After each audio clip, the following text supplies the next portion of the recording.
इन 10 महाविद्याओं में कितनी बड़ी शक्ति है? तुषार, माँ काली मूल हैं, बाकी महाविद्याओं की उत्पत्ति माँ काली से ही हुई थी।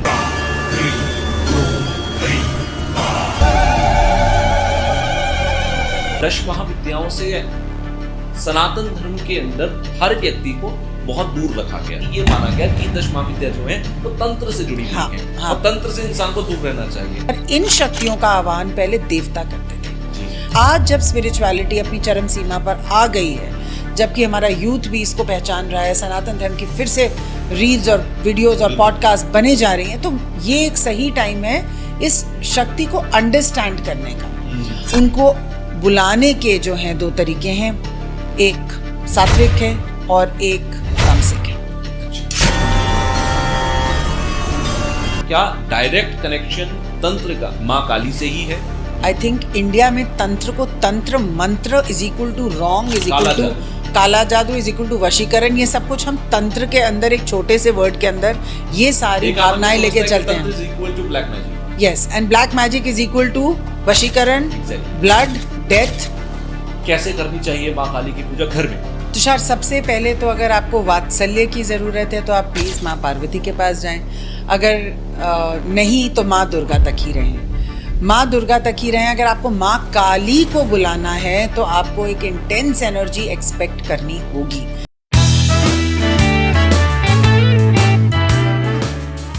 Hello hi, welcome. मैं हूं आपके साथ तुषार कौशिक और आज का पॉडकास्ट देखना आपके लिए बहुत जरूरी है, क्योंकि आज के पॉडकास्ट में हम 10 महाविद्याओं की एक सीरीज स्टार्ट कर रहे हैं, जिसमें आप हर एक महाविद्या के बारे में बहुत ज्यादा गहराई के साथ जानेंगे।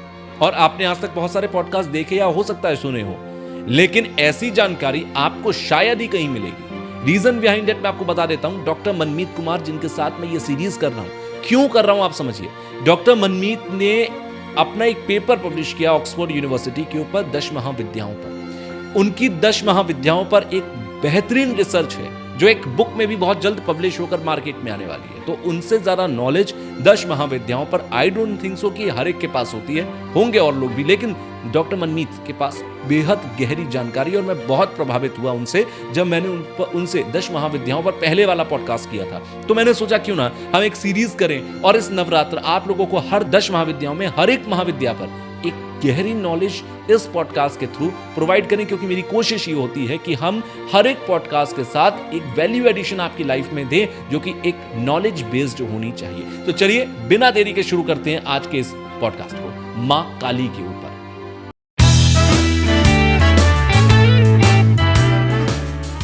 हेलो मनमीत जी, कैसे हैं? नमस्कार, मैं बिल्कुल ठीक हूँ।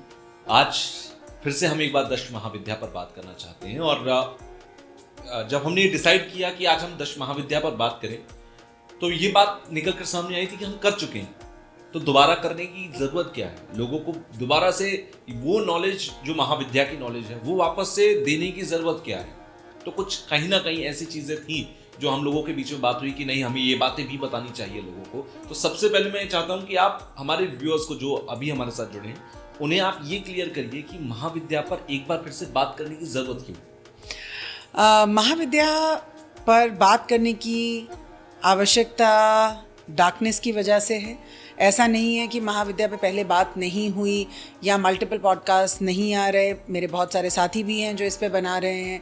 इसका मतलब दुनिया में जिस टाइप से कैलामिटीज़ आ रही हैं, ये नेचुरल डिज़ास्टर्स हो रहे हैं, वॉर्स हो रही हैं, ये बार बार डार्कनेस की तरफ खींचती हैं, और महाविद्यास जो हैं वो हमें लाइट की तरफ खींचती हैं। आप अगर प्राचीन काल में भी जाएंगे तो इनकी उत्पत्ति, इनका आह्वान इसीलिए किया गया था क्योंकि उस समय जो दैत्य थे, असुर थे, उनको मारना था। अभी दैत्य असुर को अगर हम स्पिरिचुअल लैंग्वेज में कहें तो डार्कनेस, और आज भी हर इंसान डार्कनेस के साथ लड़ रहा है, स्पेशली जो लाइट वर्कर्स हैं। और मैं मानती हूँ कि मेरी ऑडियंस इसको मानेगी, जितने भी एम्पैथ्स हैं तुषार, जितने भी लाइट वर्कर्स हैं, हीलर्स हैं, कोचेस हैं, एस्ट्रोलॉजर्स हैं, इनके ऊपर डार्कनेस का आतंक बढ़ता ही जा रहा है। चाहे उनकी हेल्थ को लेकर हो, चाहे उनकी फैमिली को लेकर हो, चाहे एंटिटी पोजेशंस को लेकर हो, कन्फ्यूजन बना देंगे लाइफ में, बहुत अट्रैक्ट कर देंगे आपको गलत चीज़ों के लिए, तबीयत ख़राब होती रहेगी, ब्रेन फॉग होती रहेगी. Brain fog is a typical symptom of darkness. And body आपकी गिव अप करने लग जाएगी. बहुत फैटीग और थकान होती है, स्पेशली न्यू मून और फुल मून पे.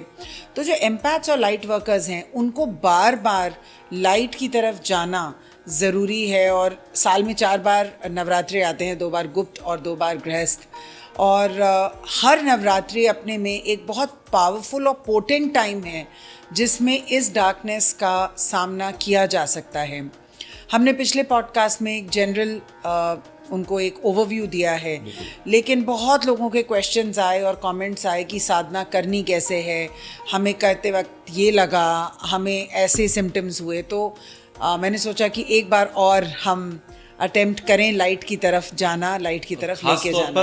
खास तौर पर मुझे ऐसा लगा कि जितने भी कमेंट्स आए उन लोगों में वो लोग सबसे ज्यादा थे जो माँ काली को लेकर बात करना चाहते थे. और क्योंकि हमने पिछले पॉडकास्ट में 10 महाविद्या में 10 के रूप की बात की थी और भी बहुत सारी बातें की थी. अगर आपने वो पॉडकास्ट नहीं देखा है तो आप वो देखिएगा. लेकिन माँ काली को लेकर मैं चाहता हूँ आज के पॉडकास्ट में हम डिटेल में बात करें. हम माँ काली, क्योंकि खुद में जितना भव्य उनका रूप है उतना ही भव्य, उतना ही बड़ा एक्सप्लेनेशन है उनके. चाहे मंत्र की बात करें, बीज मंत्र की बात करें, उनकी उत्पत्ति को लेकर जो कहानी है वो भी मैं आपसे सुनूंगा. इसके अलावा उनके भैरव को लेकर हम बात करेंगे. कहते हैं कि जो भी महाविद्या है उनसे जुड़ा एक भैरव है और उनका कहीं ना कहीं महाविद्या का कनेक्शन भगवान विष्णु के एक रूप से भी है जी. तो और एक ग्रह से भी रिलेटेड कहा जाता है. ये सारी चीजें आप ही ने मुझे बताई थी. एक एक करके मैं चाहूंगा उन पर बात करूं आपसे और हमारे व्यूअर्स को वो सारी चीजें पता लगे. सबसे पहले मैं माँ काली पर आना चाहता हूँ कि माँ काली 10 महाविद्याओं में कितनी बड़ी शक्ति है, उनका रेलेवेंस किन किन चीजों से होता है और स्पिरिचुअलिटी के अंदर वो एक कितना बड़ा अपना स्पेस रखती है कोई भी अगर स्पिरिचुअलिटी में जाता है तो. तुषार, माँ काली मूल हैं. अब मूल को अगर हम समझें तो हमारे चक्रास में जो मूलाधार चक्र होता है, जो बेस होता है, स्पाइन की बेस कहाँ है? मूलाधार चक्र में है. और इसका कलर रेड है. माँ काली का भी कलर रेड है. So she represents the earth element. Earth की एनर्जी को रिप्रेजेंट करती हैं. और वो ऐसा कहा जाता है कि बाकी महाविद्याओं की उत्पत्ति माँ काली से ही हुई थी. वो माँ दुर्गा का काला और सबसे शक्तिशाली रूप है. माँ काली अपने में ही सर्वोपरि हैं. वो अनंत हैं और अनलिमिटेड एनर्जी है उनकी एनर्जी सीमित नहीं है और उनकी एनर्जी बिल्कुल शार्प है. उनकी एनर्जी इतनी वास्ट है कि ना तो शब्दों में उनका वर्णन हो सकता है और ना हम इमेजिन कर सकते हैं. हमारी इमेजिनेशन भी जहाँ तक जाती है वहाँ से उनका एक अंश शुरू होता है. तो एक असीम एनर्जी है, एक अनंत एनर्जी है. ऐसा कहा जाता है ये माँ आदिशक्ति का वो फॉर्म है जिससे सब उग्र एनर्जीज जो हैं वो उत्पन्न होती हैं. माँ काली की एनर्जी को हम कहते हैं कि ये क्रोधाग्नि भी है. और क्योंकि इस एनर्जी का जन्म ही केवल और केवल दैत्यों का नाश करने के लिए हुआ था. ओके. तो ये माँ काली का जो जन्म हुआ, मैं चाहूंगा सबसे पहले आप वो कहानी मुझे बताइए कि माँ काली का जन्म कहाँ से हुआ. उससे भी पहले अगर आप मुझे बता पाएं ये 10 महाविद्या आई कहाँ से और ये 10 महाविद्याओं की उत्पत्ति कैसे हुई. ऐसा कहते हैं कि जो स्टोरी आपने भी सुनी होगी कि जब माता सती को दक्ष प्रजापति जो उनके फादर थे, उनके यहाँ पे जो यज्ञ हो रहा था, उनको इनविटेशन नहीं मिला था और उन्होंने लॉर्ड शिवा को कहा कि मुझे वहाँ जाना है. और वो जितना उनसे प्लीड कर रही थी वो उतना ही उनको कह रहे थे कि अगर हमें बिना इनविटेशन के अगर हम कहीं जाएं, और मैं सोचती हूँ कि ये हमारे लिए भी बहुत लागू होता है, बिना इनविटेशन के किसी भी यज्ञ में जाकर भी उसका हमें पुण्य नहीं मिलता. तो ये जब थोड़ा तर्क वितर्क उनमें चल रहा था तो लॉर्ड शिवा अपनी मेडिटेशन में भी बिजी हो गए और माँ सती को लगा कि क्या मुझे इंसल्ट किया जा रहा है, क्या मुझे एक आम लेडी की तरह ट्रीट किया जा रहा है. तो वो बिल्कुल अपने डिवाइन मदर के फॉर्म में आ गई. और आपको पता है ये डिवाइन मदर तो माँ आदिशक्ति हैं जिनके जिन पे ही सारी दुनिया टिकी हुई है, जिनसे सारी चीज़ें उत्पन्न होती हैं. आपके और मेरे शरीर में जो शक्ति है, जो प्राण वायु है, जो शक्ति है, वो माँ ही हैं. तो जब अपने डिवाइन मदर के फॉर्म में आ गई तो शिव उनको देख के दूसरी डायरेक्शन में जाने लगे. तो ऐसा कहते हैं कि वो उनसे थोड़ा डर के जिस डायरेक्शन में गए माँ ने उस डायरेक्शन को अपने एक फॉर्म से ब्लॉक कर दिया। दसों दिशाएं जहाँ वो जा रहे थे वहाँ पे उन माँ का एक फॉर्म खड़ा था और कहते हैं कि वहाँ से 10 महाविद्या, 10 डायरेक्शंस, 10 महाविद्या, उनका एक एनर्जेटिक फॉर्म है, उनका एक उग्र फॉर्म है, जिन्होंने शिव को भी उस समय जो है ब्लॉक कर दिया। यहाँ से 10 महाविद्याओं की शुरुआत होती है जी। एक्चुअल में आपने मुझसे शुरुआत में कहा था कि आपको पता होगी कहानी, मुझे नहीं पता थी और मुझे लगता है हमारे व्यूअर्स को भी नहीं पता है। रीजन बिहाइंड दैट 10 महाविद्याओं से सनातन धर्म के अंदर हर व्यक्ति को बहुत दूर रखा गया और ये कहा गया, ये मतलब कहा भी नहीं है, मतलब शायद मुझे लगता है बताया ही नहीं गया कि 10 महाविद्या हैं क्या, इनसे जुड़ना चाहिए या नहीं जुड़ना चाहिए, क्योंकि ये माना गया कि ये 10 महाविद्या जो हैं वो तंत्र से जुड़ी हुई हैं और तंत्र से इंसान को दूर रहना चाहिए। तो क्या 10 महाविद्याओं से आम आदमी को जो एक घर में अपनी एक फैमिली लाइफ जी रहा है उसे दूर रहना चाहिए? इस क्वेश्चन को मैं ऐसे आंसर करूंगी तुषार कि सही वक्त पे सही चीज़ का उपयोग बहुत ज़रूरी है। जैसे कहते हैं कि फ्रूट्स को रात को नहीं खाना चाहिए, क्या फ्रूट्स अपने में गलत हैं? नहीं, लेकिन हर चीज़ का एक समय होता है। जब भगवान विष्णु का राम अवतार थे, वो जब वो राम मर्यादा पुरुषोत्तम राम बन के आए थे, तब संसार को मर्यादा की आवश्यकता थी। अब फिर जब वो कृष्ण बन के आए तो संसार को राजनीति की ज़रूरत थी और युद्ध नीति की ज़रूरत थी और धर्म नीति की ज़रूरत थी। तो जब 10 महाविद्याओं से हमें दूर रखा गया, तब सतयुग था, तब द्वापर युग था, तब त्रेता युग था, ज़रूरत नहीं थी और जहाँ थी वहाँ किया गया। आपको मालूम होगा कि मेघनाथ ने माँ बगलामुखी की, और ये हम डिटेल में भी बात करेंगे, उनकी पूजा की थी श्री राम से लड़ने से पहले। अब उस कहानी का क्या हुआ वो हम बताएंगे, लेकिन तब भी जो बड़े डिसीजंस होते थे लाइफ के, बड़ी वॉर्स होती थी, उसके लिए इनका आह्वान किया जाता था। लेकिन गृहस्थ जीवन में कोई ज़रूरत ही नहीं थी इस एनर्जी की, इतनी उग्र एनर्जी की। तो तब जो लोग थे सिंपल थे, इतनी ज़्यादा प्रॉब्लम्स नहीं थी, तो उनका नहीं किया जाता था। पर इन शक्तियों का आह्वान पहले देवता करते थे। जो महासंग्राम होते थे, दैत्य असुर के साथ जो देवताओं के संग्राम होते थे, उसमें इनका आह्वान किया जाता था। तो क्या एक आम आदमी को दूर रहना चाहिए? डिपेंड्स ऑन कि उसकी लाइफ में इस समय क्या चल रहा है। आपको जो आम आदमी आज लगता है वो लोग आम नहीं हैं, कुछ लोग बिल्कुल सिंपल हैं, कुछ लोगों की लाइफ में ऐसी प्रॉब्लम्स हैं, डार्कनेस के ऐसे अटैक्स हैं तुषार, कुछ लोग अपनी पास्ट लाइफ से ऐसे कर्सेस लेके आ रहे हैं, कुछ लोगों के बच्चे ऐसे कर्सेस लेके आ रहे हैं कि वो नॉर्मली सॉल्व नहीं किए जा सकते। तो उन लोगों को तो ज़रूर जाना पड़ेगा 10 महाविद्या के ऊपर। आपने कहा कि तंत्र के साथ इनको जोड़ा गया है, इनकी एनर्जी इतनी वास्ट है और इनको साधने का तरीका बहुत आसान नहीं है।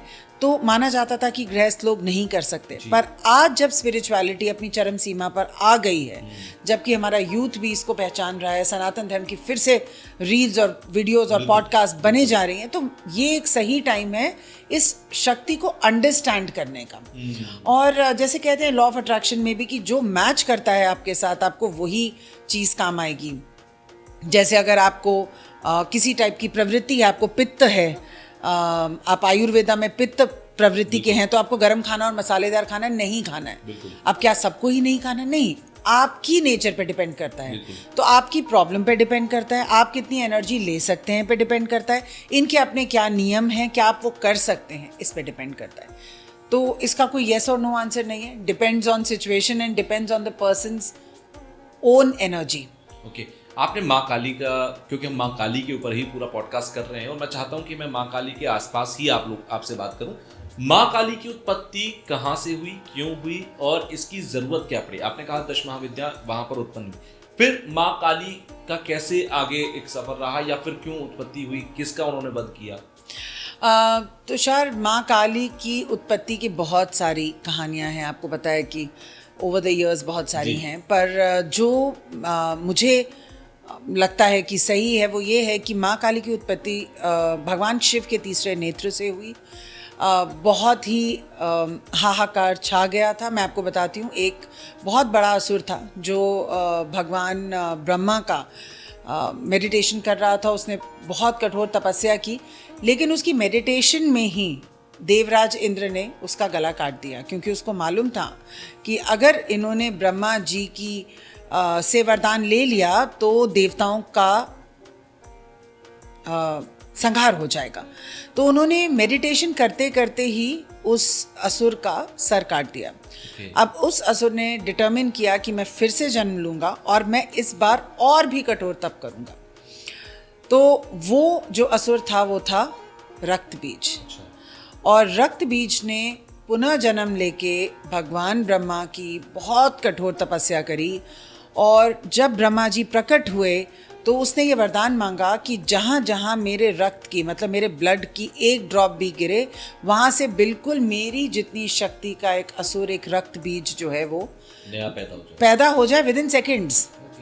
सो एक तरीके का ये इमॉर्टैलिटी का ही वरदान हो गया कि अगर आपको किसी ने सर काटा, फोटोकॉपी पैदा हो जाए। बिल्कुल, और एक नहीं, जहाँ जहाँ ब्लड गिरेगा मल्टीपल, हजारों में।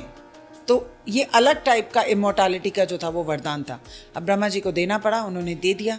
और अब जब इसने डिसाइड किया रक्त बीज ने कि मैं देवताओं के ऊपर युद्ध करूंगा, तो देवताओं को भगवान शिव के पास आना पड़ा। भगवान शिव ने कहा कि आप माँ आदि शक्ति का आवाहन करें और उनसे ये रिक्वेस्ट करें। तो उन्होंने जब माँ आदि शक्ति से रिक्वेस्ट करी और बहुत उनको प्रसन्न किया, तो माँ आदि शक्ति का एक अंश शिव जी के तीसरे नेत्र से उनके कंठ तक गया, उनके शरीर में प्रवेश कर गया। और ऐसा कहते हैं कि जहाँ पे हलाहल विष था उस एरिया में जो है माँ काली का जन्म होना शुरू हुआ। तो आप देखें कि अगर आप माँ काली का कलर देखें और शिव जी का ये हलाहल वाला पार्ट देखें तो सिमिलर है। और फिर वहाँ से निकल के वो उनके तीसरे नेत्र से बाहर निकल के आई और वो एकदम अपने जागृत फॉर्म में आ गई। और फिर माँ आदिशक्ति ने उनको उस युद्ध में बुलाया, क्योंकि रक्त बीज सब देवताओं को हरा रहा था। माँ आदिशक्ति भी हैरान थी कि जहाँ जहाँ उसका रक्त गिर रहा था वहाँ वहाँ से हजारों रक्त बीज जन्म ले रहे थे। तो माँ काली को बुलाया गया और माँ काली की जो वो साउंड प्रोड्यूस करती हैं वो अपने में इतने डेसिबल्स की होती है कि नॉर्मल इंसान उसको सुन नहीं सकता। वो एक तरीके की चित्कार भी है और युद्ध का आरंभ भी है। और उसके साथ वो अपनी 64 योगिनियों को लेके जब वहाँ पहुँची रणभूमि में और उन्होंने रक्त बीज का संहार किया, वहाँ से माँ काली का जो है ये स्टोरी है उनकी, जहाँ पे उन्होंने देवताओं को ही नहीं बल्कि धरती पर रहने वाले सब लोगों को भी बचाया। तो कहते हैं कि माँ काली एक ऐसी शक्ति हैं जिनको अगर आप बुलाएं तो आप मुश्किल से मुश्किल समस्या का भी हल निकाल सकते हैं, बहुत आसानी से निकाल सकते हैं।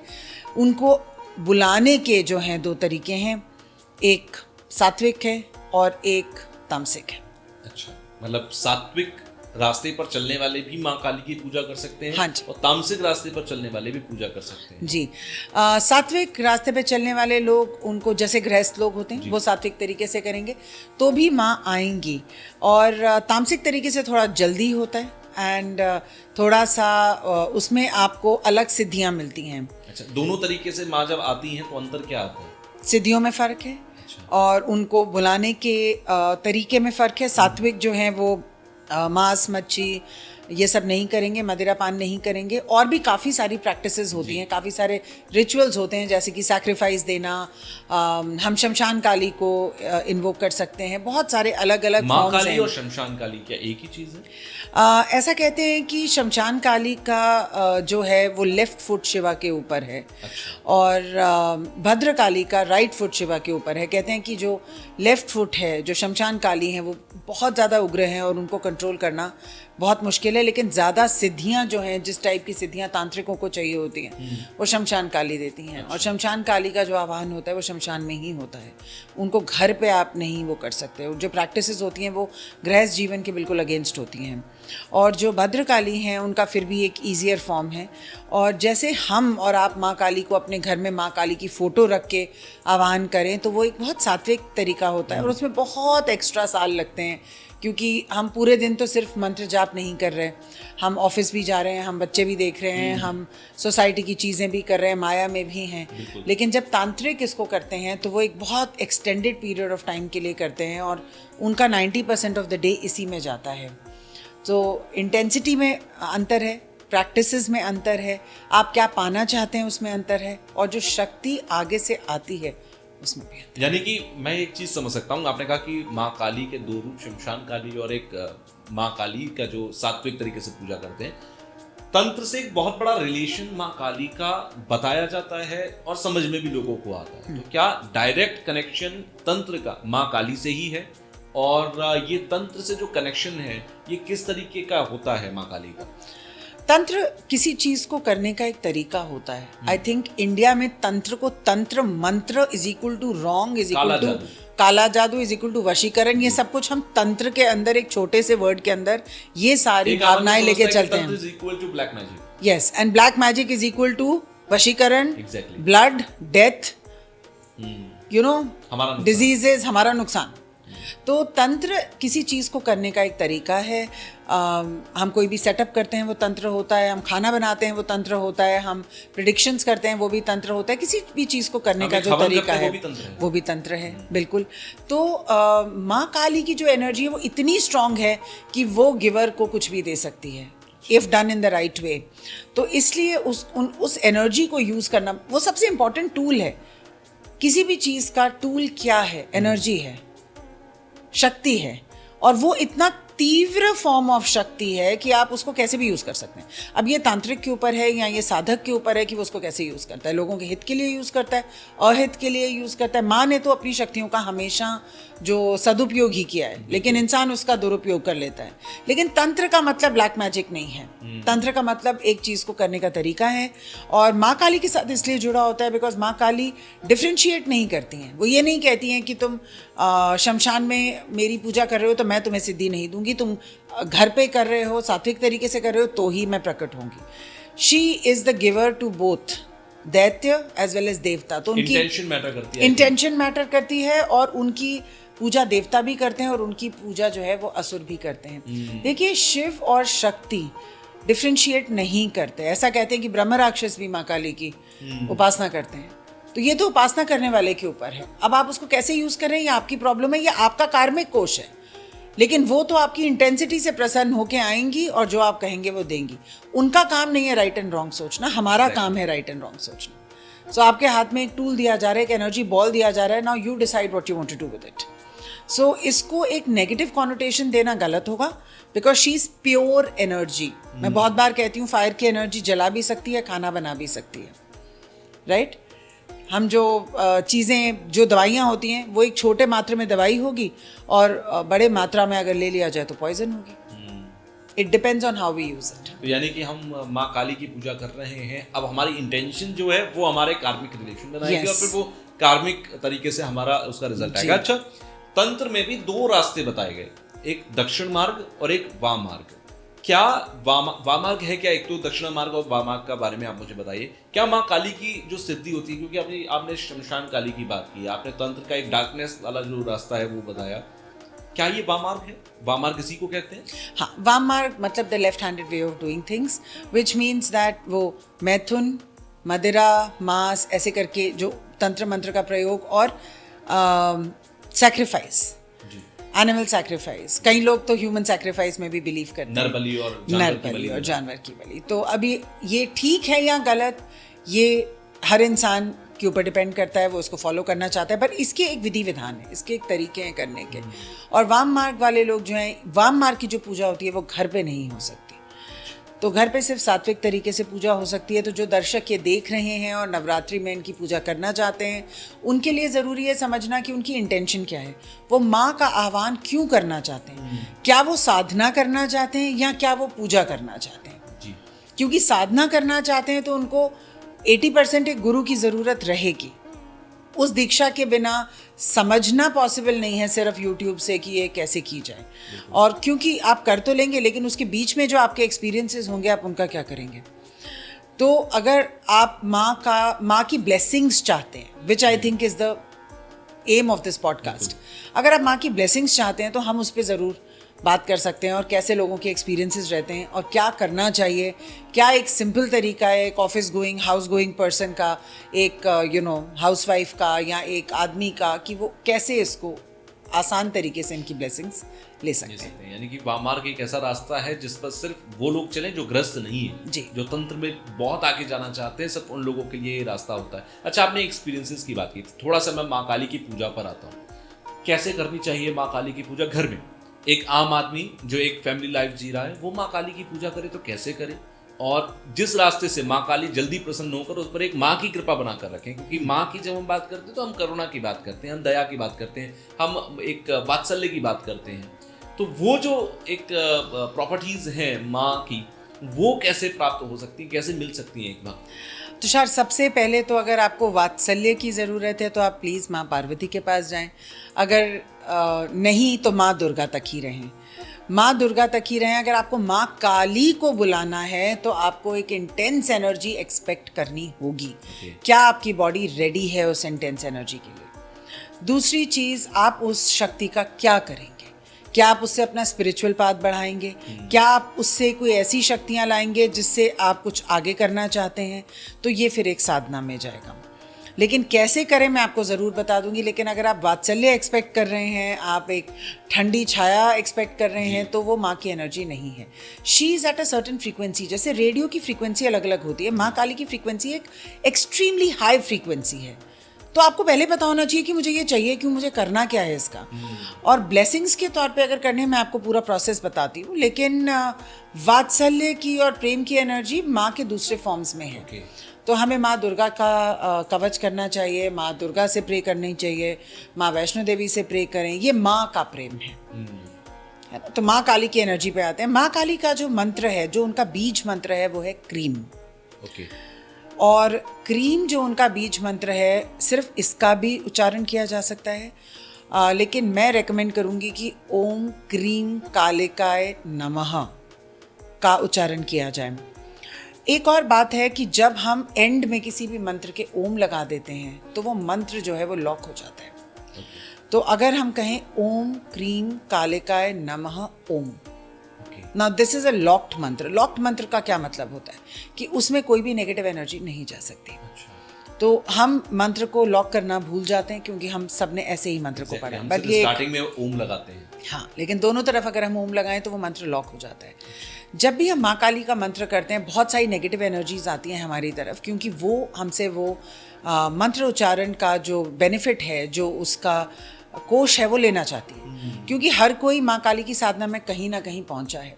जो लोग ये पॉडकास्ट देख रहे हैं वो भी माँ काली की साधना अगर इस जन्म में नहीं कर रहे, और अगर वो ये पॉडकास्ट देख रहे हैं तो उन्होंने ज़रूर पिछले जन्म में कहीं तक सिद्धि पाई होगी। तभी लॉ ऑफ अट्रैक्शन की वजह से वो हमारे पॉडकास्ट तक बिल्कुल, और यहाँ तक वो सुन रहे हैं। exactly. तो जब हम कहते हैं कि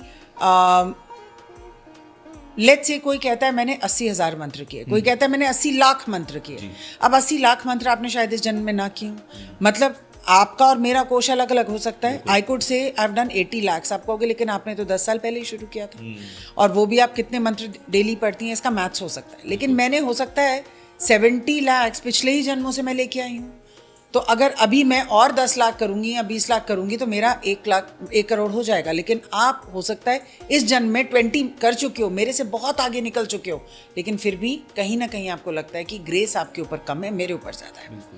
तो मैं ये दर्शकों को बताना चाहूँगी कि जब भी आप किसी से स्पिरिचुअल कंपैरिजन करते हैं, it's a very wrong thing, because कौन कितने पिछले जन्म से क्या लेके आ रहा है, कार्मिक सेविंग्स लेकर। करेक्ट। हमारे मैथ्स में गड़बड़ हो सकती है, भगवान के मैथ्स में गड़बड़ नहीं होती। लेकिन लोग कंपेयर करते हैं, अरे इसने ऐसे पूजा की होगी, इसने ये चढ़ाया होगा। एक तो भगवान किसी के चढ़ावे के मोहताज नहीं है ना। वो आपका प्यार देखना चाहते हैं, आपका भाव देखना चाहते हैं और आपकी भक्ति देखना चाहते हैं। और हो सकता है कि जिस इंसान को आप आज जज कर रहे हैं वो पिछले जन्मों में केवल यही करता हो। So comparison is not a good thing. तो स्पिरिचुअल कंपैरिजन करके आपको केवल दुख ही मिलेगा और आप एक टेक्निक ढूंढते रहेंगे। मैंने बहुत सारे लोग देखे जो टेक्निक ढूंढते रहते हैं, शायद ये मंत्र इस मंत्र से पावरफुल है। लेकिन जहाँ पे लोग मार खा जाते हैं वो है डेडिकेशन और डिसिप्लिन। एक्चुअली उनमें डिसिप्लिन नहीं होता। आप 4 बजे उठ पाएंगे, हाँ मैम देखेंगे, हाँ मैम आज 4:30 बज गए, हाँ मैम आज 5 बज गए। आप वो मंत्र गलत नहीं है, कोई किसी के पास बेटर मंत्र, किसी के पास बेटर भगवान नहीं है, उनके पास डिसिप्लिन है और कंसिस्टेंसी है। तो आप माँ काली का जब मंत्र शुरू करें, ओम क्रीम कालिकाय नमः, इसको आप शुरू करें एक लाल आसन पे बैठकर। और अगर इस मंत्र को हम रात को 10 बजे से लेके सुबह 3 बजे के बीच में करें तो इसकी इंटेंसिटी 50% बढ़ जाती है। और अगर आप नहीं कर सकते, अगर आप सुबह करना चाहते इट्स फाइन, लेकिन अगर आप रात को करें तो ज़्यादा पोटेंट होता है। इसका चांट जो है हम रुद्राक्ष की माला पर करते हैं। इसके लिए आप एक नई रुद्राक्ष की माला ले सकते हैं। आप इसको सैटरडे, रुद्राक्ष या किसी भी तरीके का रुद्राक्ष, 5 मुखी रुद्राक्ष की माला आती है चांट करने के लिए, तो आप उसको नया ले सकते हैं। कहते हैं आपकी रुद्राक्ष की माला को किसी को टच नहीं करने देना चाहिए, उसको बिल्कुल छुपा के रखना चाहिए। या तो आप उसको एक वुडन बॉक्स में रख सकते हैं, माँ काली का है तो आप रेड पाउच में रख सकते हैं, और उसको बिल्कुल लॉक करके किसी ड्रॉर के अंदर रखें। लाल आसन पे बैठें। माँ को लाल फूल बहुत पसंद है, लाल गुड़हल के फूल रखें। सरसों के तेल का दिया जलाएं। और अगर आप कोई प्रसाद नहीं बना सकते तो आप एक गुड़ का टिक्की रख सकते हैं, गुड़ का पेड़ा रख सकते हैं। अगर आपको कुछ और रखना है माँ काली के आगे तो आप काली दाल के वड़े रख सकते हैं। या अगर किसी की आर्थिक स्थिति ठीक नहीं है तो वो सरसों के तेल में बना हुआ जैसे ब्रेड पकौड़ा या कुछ ऐसा भी रख सकते हैं, या गुलाब जामुन रख सकते हैं। काली चीज़ें और लाल चीज़ें माँ को पसंद हैं। एक चीज़ जो मैंने बहुत नोटिस की है इनकी साधना में, जो मुझे बहुत काम आई है, वो ये है कि आप जब भी करें एक छोटी सी कटोरी में, और अगर चांदी की हो तो और भी अच्छा है, छोटी सी कटोरी में 2-3 ड्रॉप्स हनी के ज़रूर रखें, शहद के। कहते हैं कि माँ को शहद चटाकर उनकी जो बहुत एक्सट्रीम फियर्स एनर्जी है वो थोड़ी ईजी होकर आती है। उनका जो गुस्सा है, क्रोध है, वो थोड़ा सा शांत हो जाता है। हाँ, वो क्रोध एक्चुअली आपके ऊपर नहीं है, वो एनर्जी ही ऐसी है। हाँ, वो एनर्जी ही ऐसी है। तो जब आप उनको शांत करेंगे, इट्स वेरी पोटेंट। ऐसा कहते हैं कि जब हम माँ का आह्वान करते हैं और जब हम ये साधना शुरू करते हैं, बहुत सारे लोग कहते हैं कि हम कितने दिन करें, तो आप 21 दिन से शुरू कर सकते हैं, on a day that is Saturday. आप सैटरडे को शुरू करें, जब शुरू करें, और जितने भी दिन आप चलाएंगे टाइमिंग सेम होना चाहिए। आप ये नहीं कि एक दिन आपने रात में किया, अगले दिन सुबह कर लिया। यस, 10-15 मिनट्स हियर और देयर इज़ ओके। आप कह सकते हैं कि मैं 10 से 10:30 के बीच में शुरू करूँगा। सो आप अपने आप को आधा घंटा दे रहे हैं, कभी कुछ हो जाता है, कभी ट्रैफिक हो जाता है, आप नहीं पहुँच पाते, बट टाइम एक ही रखना है। 21 डेज आपको एक ही टाइम रखना है, और इस टाइम पे आपको ब्रह्मचर्य का पालन करना है। ऐसा भी कहते हैं कि जब माँ की साधना हम फिनिश कर देते हैं तो भी हमें आगे जाके भी कुछ दिन, स्पेशली सैटरडे को, ब्रह्मचर्य का पालन करना ही चाहिए। और माँ की जो एनर्जी है वो आपके पास बहुत डिफरेंट फॉर्म्स में आती है तुषार। 11 से 17 डेज में मैंने नोटिस किया है कि लोगों में कुछ लोग कहते हैं हमें बहुत डर लगने लग गया साधना करते वक्त, तो क्या हम सुबह कर लें? तो आप ये पहले ही सोच लीजिए, अगर आपको डर लगता है, वैसे मुझे नहीं लगा था जब मैंने की थी, लेकिन अगर आपको डर लगता है, आपको पहले ही डर लगता है, तो आप सुबह की ही साधना से शुरू करें। Start easy. और डर लगना, दूसरी चीज़ आपको बहुत डार्कनेस, और डार्कनेस के अंदर डेड बॉडीज़ दिखना, ये बहुत कॉमन है। होता है। हाँ, ये होता है, और लोगों को लगता है हम कुछ गलत कर रहे हैं इसलिए हो रहा है, बट माता का जो फॉर्म है और जो उनके अराउंड की सराउंडिंग्स हैं वो यही हैं। अब हमें इसमें फूल और पेड़ नहीं दिखेंगे, ये दिखेगा। बहुत सारे लोग जिनकी थर्ड आई खुली होती है लेकिन उनको मालूम नहीं होता, उनको एक वाइट, ब्लू या रेड कलर की लाइट का एहसास होता है। तो कई लोगों को एक्चुअली लोगों को इंटेंसली ब्लू से शुरू होते हैं, ब्लू के बाद वाइट पे जाते हैं, और रेड भी हो सकता है। इन तीनों कलर्स का सिग्निफिकेंस माँ के साथ ही है, लेकिन पहले ब्लू दिखे ऐसा ज़रूरी नहीं है, लेकिन 90% लोगों को पहले ब्लू लाइट से शुरू करते हैं, तो उनको पता चल जाता है कि माँ की प्रेजेंस आ गई है। तुषार, क्या है कि हमारी 5 सेंसेस बहुत लिमिटेड हैं। हम क्या देख सकते हैं, और हम शायद उनका एक अंश भी नहीं देख पाए, तो हमें वो धीरे धीरे लाइट से शुरू करती हैं दिखाना कि ये मैं हूँ, अपनी प्रेजेंस फील कराती हैं। आपको पता नहीं चलेगा कि आपने उनको देखा है, लेकिन आपको फील होगा कि आपने देखा है ना। क्लियर कॉग्निसेंस से आपको पता चलेगा कि हाँ हैं वो यहाँ पर। लेकिन जब उनकी एनर्जी आती है, इवन 3 डेज में आ सकती है, तो आपको एकदम शिवरिंग होने लग जाएगी बॉडी में, और उसके बाद बहुत गर्मी लगेगी, बहुत पसीना आने लग जाता है लोगों को माँ काली की साधना में, because she activates the fire element inside your body. और दिस इज़ एब्सोल्युटली नॉर्मल। कई लोगों को चिल्स होते हैं और फिर एकदम गर्म होता है, फिर चिल्स होते हैं, फिर एकदम गर्म होता है, तो दे ऑल्टरनेट बिटवीन 2 टेम्परेचर्स। हर एक की बॉडी अलग अलग रिएक्ट करती है। इसको काउंटर करने के लिए मैं ये कहूँगी कि आप जब भी माँ की साधना करें, हर रोज़ भी जैसे कर रहे हैं, तो आप सबसे पहले गणेश वंदना करें। वैसे भी कहते हैं कि लॉर्ड गणेश जो हैं वो माँ को प्रोटेक्ट करते हैं, उनकी अनुमति के बिना आप साधना नहीं कर सकते। तो लोग क्या करते हैं, डे 1 पे तो कर लेते हैं और डे 2, 3 पे भूल जाते हैं।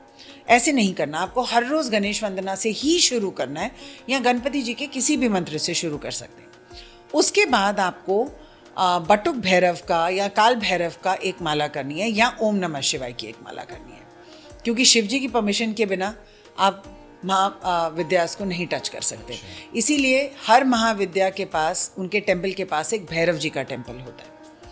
और जैसे आप माँ काली के पास महाकाल का टेम्पल है, तो महाकाल वो भैरव हैं जो माँ काली को गार्ड करते हैं। तभी कोलकाता के अंदर जो दक्षिणेश्वर माँ काली का मंदिर है, वहीं पर पास में एक दक्षिणेश्वर महादेव का भी मंदिर जी, है। और इसीलिए कहते हैं कि काली मंदिर जो है वो दक्षिणेश्वर नाम से इसीलिए कही गई। इसका रीजन शायद ये है जो आप बता जी, रहे हैं। बिल्कुल ठीक, Okay. बिल्कुल ठीक। Okay. तो हर महाविद्या के फॉर्म को भैरव, Okay. शिव जी जो हैं वो भैरव का फॉर्म में वो करते हैं। तो हमारी जो वर्कशॉप हो रही है 10 महाविद्या की, जो 3 अक्टूबर से शुरू होगी, उसमें हम माँ के हर स्वरूप के साथ उनके कॉरेस्पॉन्डिंग भैरव को भी इन्वोक करेंगे।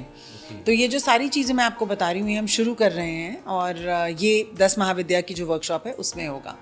तो जब हम ओम नमः शिवाय करते हैं, या जब हम ओम भैरवाय नमः करते हैं, या जब हम बटुक भैरव जी को बुलाते हैं, हम बेसिकली लॉर्ड शिवा से परमिशन मांग रहे हैं कि क्या हम इस एनर्जी तक जा सकते हैं। मैंने जो आपको स्टोरी भी सुनाई, उसमें भी पहले देवता कहाँ आए थे, महादेव के पास आए थे। महादेव ने परमिशन दी कि अब आप माँ आदिशक्ति के पास जाइए और उनसे रिक्वेस्ट कीजिए। आप देखिए सीक्वेंस क्या है, sequence is lord Ganesh, Shiv ji and then the Adishakti. So यही सीक्वेंस हमको फॉलो करनी है साधना में। लोग क्या करते हैं, एक मंत्र हुआ वो सीधा पढ़ने लग जाते हैं, तो उनकी बॉडी बहुत डिस्टर्ब हो जाती है। कई लोगों को बहुत ज़्यादा क्योस लगता है बॉडी में, कई लोग बिल्कुल एग्जॉस्ट हो जाते हैं, कई लोग रोने लग जाते हैं। तो ये जो एनर्जी है ये बहुत ज़रूरी है। पहले इनकी उससे शुरू कीजिए, फिर आप अपना मंत्र कीजिए। मंत्र कैसे करना है, ऊंचा बोल के करना है, मन में करना है, विस्पर करके करना है। मन आप जो ये है, आप इसको ऊंचा नहीं बोल सकते, आप इसको विस्पर कर सकते हैं या साइलेंटली बोल सकते हैं। तो जैसे अगर मैं साइलेंटली बोल रही हूँ तो मेरे लिप्स नहीं हिलेंगे, मन में ही चलेगा। हाँ, मन में चलेगा। कुछ लोग कहते हैं कि अगर मन में चलता है तो नेगेटिव एनर्जीज को पता नहीं चलता कि आप चैंट कर रहे हैं। मैं इसको इसलिए नहीं मानती क्योंकि एनर्जी को जब सब पता चल रहा है तो ये भी पता चलेगा, लेकिन लोग ऐसा कहते हैं। ये मंत्र को मेरे हिसाब से विस्पर करके करना चाहिए कि साथ वाले को भी सुनाई ना दे आप क्या कर रहे हैं, और आपकी माला चलती रहे और आप इसको जो है कर रहे हैं। आपने 1 माला का डिसाइड किया है, 2 माला का किया है, 3 माला का किया है पर डे, ये आपके ऊपर है। ओम क्रीम कालिकाय नमः ओम, ओम क्रीम कालिकाय नमः ओम। लास्ट में ओम लगाकर लॉक करना है, लॉक करना है हमने, ठीक है। तो आप ये पर जितनी भी माला आपने सोची है वो माला आपको करनी है। ये वो वाली गॉडेसेस नहीं है जिनके साथ हम छोटा बच्चा बन के कह सकते हैं आज हमने 3 कही थी पर 1 ही हो पाई है। There is no room for error here, you are playing with a very strong energy. Exactly. और एक कमेंट मैंने पढ़ा था जो हमने 10 महाविद्या का पॉडकास्ट किया, उसमें कमेंट था, मुझे अचानक से वो याद आ गया तो मैंने कहा आपसे क्लियर कर लेता हूँ, अगर हो सकता है वो व्यूअर हमारे सुन रहे हो तो उनको भी क्लियर हो जाएगा वो मैसेज। उसमें उनका ये कहना था कि माँ काली की जब से उन्होंने साधना करना शुरू की, या फिर जब से वो माँ काली से कनेक्ट होना शुरू हुए, उनकी जो सेक्सुअल डिजायर्स हैं वो अचानक से बढ़ने लगी। आई डोंट नो कि ये रेलिवेंट है क्वेश्चन यहाँ पर या नहीं, I don't know really, but ये उनका कहना था। क्या ऐसा है, ऐसा होता है? ये काफ़ी कॉमन है तुषार, ऐसे ख्याल आना या आपको इस तरफ खींच के लेके जाना, it is actually a test. तो आपको टेस्ट किया जा रहा है कि देखिए एनर्जी सबकी उतनी ही होती है जितनी होती है। अगर आपके अंदर 800 यूनिट्स ऑफ एनर्जी है तो वो 800 ही रहेगी। अब उसको आप या तो माँ की तरफ डायरेक्ट कर दीजिए या आप इस प्लेजर की तरफ डायरेक्ट कर दीजिए, तो आपको बार बार उकसाया जाएगा कि आप इसको दूसरी तरफ डिवाइड कीजिए, और आपके दिमाग में कन्फ्यूजन आएगा कि क्या मैं माँ को ही की ही साधना कर रहा हूँ, क्योंकि अगर कर रहा हूँ तो फिर मेरे दिमाग में ऐसे ख्याल क्यों आ रहे हैं। और बहुत सारे लोग गिल्ट फील करते हैं कि हाँ, ये क्यों आया। लेकिन आपका टेस्ट हो रहा है, अगर टेस्ट तो उसी का होगा जो पहले पास करके आगे तक बढ़ा होगा। So it is a good thing if you are being tested, but you have to be very clear. इसीलिए मैंने आपको कहा कि ब्रह्मचर्य का पालन करना है और आपको अपनी एनर्जी जो है इस तरफ डाइवर्ट करनी है। कोई बात नहीं, आगे आप माँ के आगे बोलिए कि प्लीज़ मेरा टेस्ट मत लीजिए, और आप उस डायरेक्शन में नहीं जाएंगे, आप इसी डायरेक्शन में रहेंगे। तो ये इसका आंसर है। ये बहुत कॉमन है। वो they want your energy to be wasted in this act. और चाहे अच्छी वो बात ये एक्ट भी है कुछ कि भी हो। अगर आपका टेस्ट लिया जा रहा है, इट मींस आप नोटिस हो रहे हैं। हाँ, बिल्कुल। आपकी पूजा पाठ, आपकी साधना, आपके एफर्ट्स नोटिस नोटिस किए किए गए, गए। तभी आपका टेस्ट लिया गया और जी। आपको चेक किया जाता है कि आप इस लायक भी हैं या नहीं है। अच्छा, एक चीज और, जब भी पूजा पाठ माँ काली की जाती है या ऐसी देवी जिनका कनेक्शन कहीं ना कहीं तंत्र से होता है, नींबू का यूज जरूर किया जाता है। हाँ जी। नींबू का क्या रिलेवेंस है इससे? नींबू को कहते हैं कि नींबू सारी नेगेटिव एनर्जी जो है वो अपनी तरफ अट्रैक्ट कर लेता है। और जब हम माँ की पूजा में नींबू को यूज़ करते हैं, स्पेशली उसके अंदर जब हम लौंग गाड़ते हैं, तो हम हर लौंग के साथ ये कह रहे हैं कि ये मेरी एक समस्या है, ये मेरी बिजनेस की समस्या है, ये मेरे बच्चे की समस्या है, वगैरह वगैरह।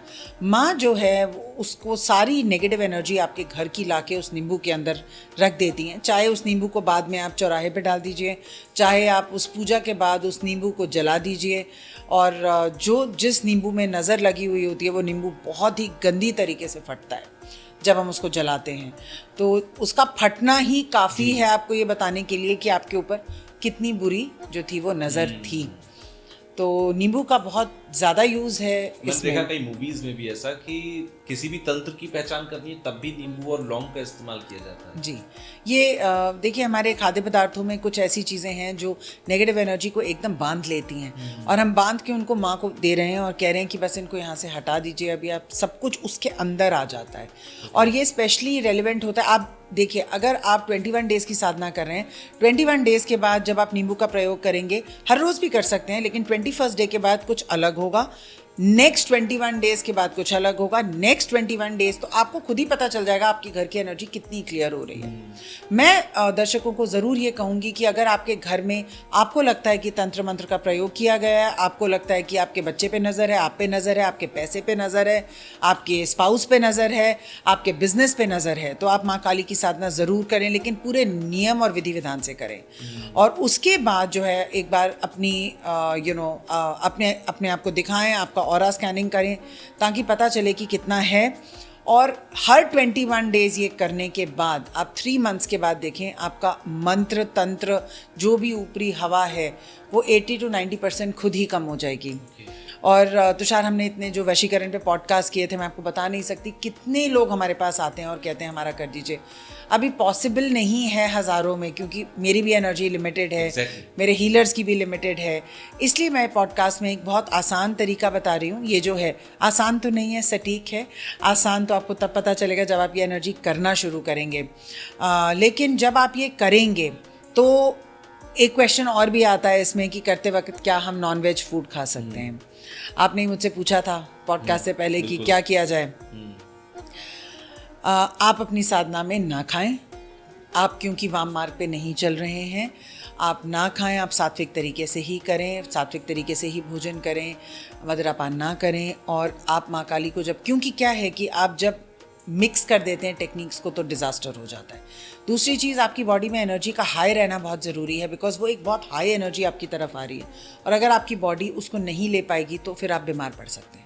तो आपको अपनी बॉडी को बहुत डिटॉक्स करके, बहुत क्लीन करके, बहुत तैयारी से इस साधना को शुरू करना है। लेकिन ये हो ही नहीं सकता कि अगर आप माँ काली की साधना कर रहे हैं और फिर भी आपके घर में जो है वो तंत्र मंत्र चले जा रहे हैं। माँ काली को लेकर आपने बीच में एक बात कही थी कि इनकी एक रिलेटेबिलिटी है भगवान विष्णु के साथ, उनके किसी अवतार के साथ। एक तो वो मुझे आप बताइए। दूसरा, ग्रह भी कहते हैं एक पर्टिकुलर ग्रह जो है वो 10 महाविद्या में से एक देवी के साथ कनेक्ट करता है। तो माँ काली के साथ कौन से ग्रह की कनेक्टिविटी है? माँ काली के साथ शनि ग्रह की कनेक्टिविटी है। अच्छा। और ऐसा कहते हैं कि अगर आपकी शनि की ढैया, साढ़े साती या शनि वेल प्लेस्ड नहीं है आपके चार्ट में, तो माँ काली का मंत्र आपको ज़रूर करना चाहिए। यहाँ पे Tushar, I think it's important to know कि ऐसा क्यों है। देखिए, शनि कर्म प्रधान है, और शनि कहते हैं कि आप अपना कर्म करें, डिसिप्लिन से करें, मिस्टेक्स ना करें, और माँ काली भी वही कह रही हैं। तो माँ काली आपको शनि से बचाएंगी नहीं, बल्कि आपके कर्मों को इतना क्लीन कर देंगी, आपके थॉट प्रोसेस को इतना क्लीन कर देंगी कि शनिदेव अपने आप ही आपसे खुश हो जाएंगे। जी, वो वैसे ही प्रसन्न हो जाएंगे। तो आप इतनी स्ट्रॉन्ग एनर्जी को जब अपनी लाइफ में लेके आएंगे तो उसमें गलतियों की कोई जगह नहीं है, और ना गलत कामों की है, और ना गलत लोगों की है, और ना गलत डिसीजंस की है। तो अगर शनि किसी के चार्ट में वेल प्लेस्ड नहीं है, उनको माँ काली का आह्वान ज़रूर करना चाहिए। इनफैक्ट जितनी एनर्जी आप ले सकते हैं आप उनको माँ को रिक्वेस्ट कीजिए कि आप इतनी ही एनर्जी मुझे दीजिए, लेकिन आपका ये पीरियड बहुत आराम से निकल जाएगा, आपकी 7.5 आपकी ढैया बहुत ही आराम से निकल जाएगी। अच्छा, और भगवान विष्णु के जो अवतार की आपने बात की थी यहाँ पर, तो ऐसा कहते हैं कि भगवान विष्णु के जो अवतार हुए हैं और 10वां अवतार अभी हम सब वेट कर रहे हैं कल के अवतार का, तो माँ काली का जो रिलेशन है हर महाविद्या का उनके किसी अवतार के साथ है, और वो कूर्म अवतार के साथ है। और जैसे उन्होंने मंदार पर्वत को बिल्कुल अपनी बैक पे रख लिया था, उस समय उस अवतार की जो तुलना है और जो उनका जुड़ाव है वो माँ काली के साथ है। हर महाविद्या में हम ये डिस्कस करेंगे कि विष्णु भगवान के कौन से अवतार के साथ उनका जुड़ाव है। और ग्रह की जहाँ तक बात है, मैंने आपको ये भी बताया था कि नीला रंग जो है वो माँ काली के लिए यूज़ होता है, और शनि का भी जो रंग है वो नीला ही है, और जो शिव जी के गले का रंग है नीलकंठ, जो विष पीने के बाद उनका नीला हो गया गला, नीलकंठ, वहीं से माँ की उत्पत्ति हुई थी। तो ब्लू कलर एंड और इसीलिए कहते हैं कि या तो माँ को हम लाल फूल चढ़ाएंगे या नीले फूल चढ़ाएंगे। तो जो ब्लू कलर के फ्लावर्स होते हैं अपराजिता, और जो ब्लू कलर के जितने भी फ्लावर्स होते हैं वो उनको चढ़ते हैं, और बहुत सुंदर गार्लैंड्स होते हैं। और ऐसा भी कहते हैं कि माँ के गले में जो माला है वो स्केलेटन्स की, स्कल्स की माला है, वो उन्हीं दैत्यों के स्कल्स थे, उन्हीं असुरों के स्कल्स थे, रक्त बीज और उनकी आर्मी के स्कल्स थे। तो जब हम माँ को देखते हैं हमें ये पता चलता है कि हम किसी भी चीज़ को ओवरकम करने वाली एनर्जी को बुला रहे हैं। तो उनको देखते ही हमारा भय जो है वो खत्म हो जाना चाहिए, क्योंकि वो एक ऐसी एनर्जी है जो मुश्किल से मुश्किल असुर को भी, मोस्ट पावरफुल असुर को भी जो है उन्होंने हरा दिया था। तो जब आप ऐसी शक्ति को अपनी लाइफ में ला रहे हैं, डाउट ना रखें। और अगर एक ऐसी शक्ति आ जाएगी, हमारे कर्म, हमारे पिछले जन्म के कर्म सब जो है वो क्लीन हो जाएंगे। कुछ लोगों को कंफ्यूजन ये भी होता है, और ये एक हमारी अपब्रिंगिंग्स में कहा जाता रहा कि जब फीमेल्स को पीरियड्स होते हैं उस टाइम पर क्या पूजा पाठ, साधना, मान लीजिए किसी की साधना चल रही है और उस टाइम पीरियड्स की समस्या हो रही है, तो क्या ये कंटिन्यू रखना चाहिए या इसे वहां पर रोकना चाहिए? पीरियड्स एक समस्या नहीं है। पीरियड्स अपने में एक क्लेंजिंग का काम करते हैं। अब देखिए यहाँ पे 2 तरीके हैं। मैं स्पिरिचुअलिटी में बिलीव करती हूँ, तो मैं आपसे ये पूछती हूँ कि अगर पीरियड्स एक शक्ति को डिनोट करते हैं और उसी शक्ति के थ्रू ऑफस्प्रिंग्स पैदा होते हैं, पॉपुलेशन आगे बढ़ती है। हम सब माँ कामाख्या जाते हैं, अम्बुवाची में जाते हैं, उनको उनकी यूनिफॉर्म में पूजा की जाती है, और वो इतनी बड़ी शक्ति हैं। अगर हम वहाँ पे उस बात को गलत नहीं कहते तो फिर हम एक आम आदमी में गलत क्यों कहते हैं? हैविंग सेड दैट, बहुत सारे लोग शास्त्रों में क्या लिखा है उस पर विश्वास करते हैं। तो अगर आप शास्त्रों में बहुत विश्वास करते हैं और आपको लगता है मुझे पीरियड्स में नहीं करने, इसीलिए 21 डेज है, इट्स एब्सोल्युटली फाइन, आप ना करें। लेकिन अगर आप मेरा व्यू लें तो मैं आपको बोलूँगी that there is no difference, this is a purification and this is also a symbol of divine feminine. एक फीमेल और एक मैस्कुलिन में क्या फ़र्क है? इसको छोड़ के कुछ भी नहीं। It is the essence of femininity. आप पूजा तो शक्ति की कर रहे हैं और जज भी फीमेल को ही कर रहे हैं। How is it possible? और जो लोग अपनी वाइफ्स को अच्छा ट्रीट नहीं करते, अपनी बेटियों को अच्छा ट्रीट नहीं करते, अपनी मदर्स को अच्छा ट्रीट नहीं करते, कृपया वो माँ काली की तरफ ना जाएं। 10 महाविद्यास बहुत ही उग्र फॉर्म है। आप एक तरफ तो जो आपके घर में प्रत्यक्ष है लेडी, उसकी रिस्पेक्ट नहीं कर रहे, और दूसरी तरफ आप कामाख्या चल पड़े हो। ऐसे नहीं कर सकते, और माँ को तो ये दिखाई दे ही रहा है, ऐसी साधना कभी सफल नहीं होगी। तो ये मैं कहना चाहती हूँ, ये मेरा व्यू है और शास्त्रों का ये व्यू है। अभी जैसा दर्शकों को ठीक लगे वो करें, लेकिन मुझे नहीं लगता कि कभी भी कोई भगवान आपको डिफ्रेंशिएट करेगा, नहीं करेगा। इंटेंशन मैटर करती है, भाव मैटर करता है। मुझे लगता है हमारी जो शुद्धि होती है वो हमारे मन से, हमारे विचारों से होती है, और किस चीज़ को हम अशुद्ध कह रहे हैं या शुद्ध कह रहे हैं, ये एक देखने का रिलेटिव तरीका है। तभी किसी ने कहा है कि मन मैला और तन को धोए, तो उससे फायदा है क्या? एग्जैक्टली चलिए, आज का पॉडकास्ट मुझे लगता है बहुत ही इंफॉर्मेटिव था लोगों के लिए, और माँ काली पर हमने डिटेल बात की है, और क्योंकि ये सीरीज है और अभी हमें 10 महाविद्याओं पर बात करनी है, फर्स्ट पॉडकास्ट है। इसके अलावा आगे की सीरीज में लोग और जैसे छिन्नमस्तिका हैं, भुवनेश्वरी हैं और उमावती हैं, बहुत सारी देवियां भी हैं जिन पर हम बात करेंगे। तो अगले पॉडकास्ट में हम व्यूअर्स से मिलेंगे, और मुझे लगता है कि जो व्यूअर्स इसको देख लेंगे वो हमारी पूरी सीरीज को देखे बिना जाएंगे नहीं एटलीस्ट। चलिए, थैंक यू आज के लिए इस पॉडकास्ट के लिए। Thank you.